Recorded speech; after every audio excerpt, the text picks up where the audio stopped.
Rhonda. Hi, Lauren. Well, how are you today? I'm good. Just living life. Okay, so how's everything been since we last spoke? Um, I don't know. I felt a change. I've just been really moody.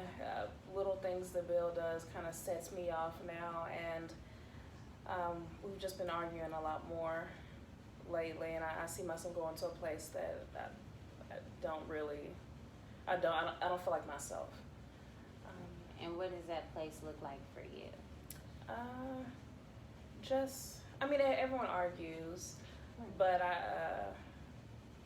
we've gotten past the point. We've gotten to the point where whenever we get in arguments, we know our boundaries.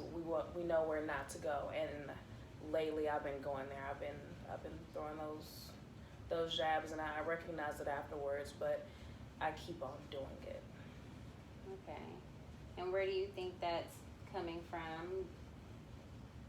Well, that he's coming home late. I just feel overwhelmed. I'm doing everything myself. I'm taking care of the kids myself. I'm having to take care of their activities and their outside life, and then I have school, and then he's not there to help me, and I'm just worried about our situation, our marriage. Right. So I'm, sensing that you're very, very overwhelmed. I could tell whenever you walked in, you didn't seem, as happy as you usually are. And I mean, is school going well?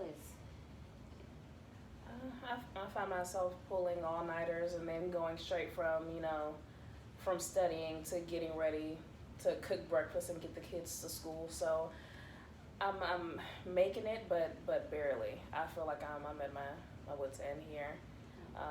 I'm putting everything I can into making things work. Now, do you think, for instance, just tell me if I'm wrong, those little jabs could be coming from you trying to express that you need more help? Yes. And I don't know why it's so hard for me to just communicate that to him. I think part of me feels like I shouldn't have to communicate. I feel like he should see this and want to help out. Right. You did mention y'all have been married 17 years, and as time goes by, sometimes there is a routine that people fall into, and it's people get used to things. So I mean, you have a teenager, you've been a stay-at-home mom for a while, so let's see if there's a way that we can redirect that that energy that you're putting off into communicating with him. What do you think will better facilitate that?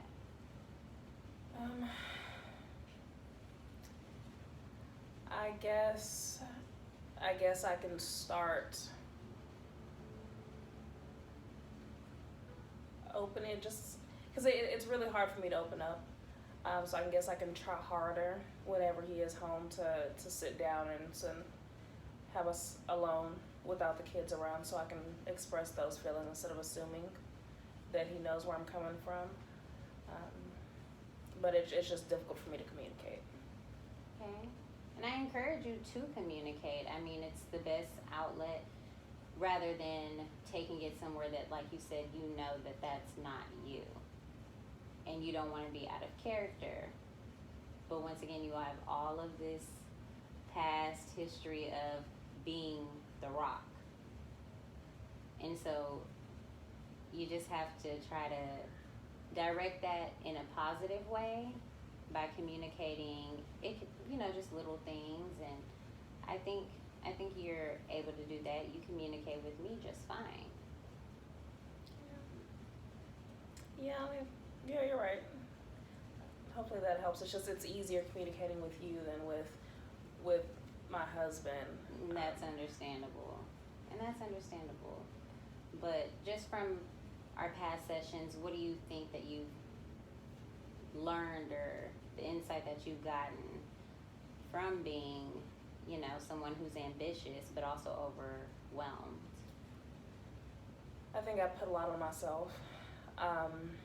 and I've always viewed that as being a positive thing, like a good thing. But I'm starting to see maybe it's detrimental to my relationships with my family and my husband, and with myself, I guess, because I don't like the way I'm feeling right now. Okay.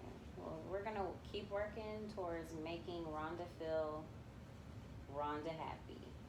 You know, let's get you reoriented into yourself, and then that'll also help you communicate better with everyone else.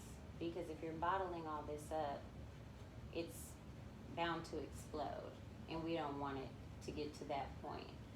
Now, you don't feel like you're about to explode, do you? No, no. Just hang in there, and I promise you, just learning yourself is the best way to communicate with others. So, what do you think we can do for the next session, before the next session, so that you can come back just with happier, demeanor? I guess I can step back and see exactly where my problems are, and I guess try to figure out a better way to communicate that to Bill. That's a good idea. And you know the answers. You've got this.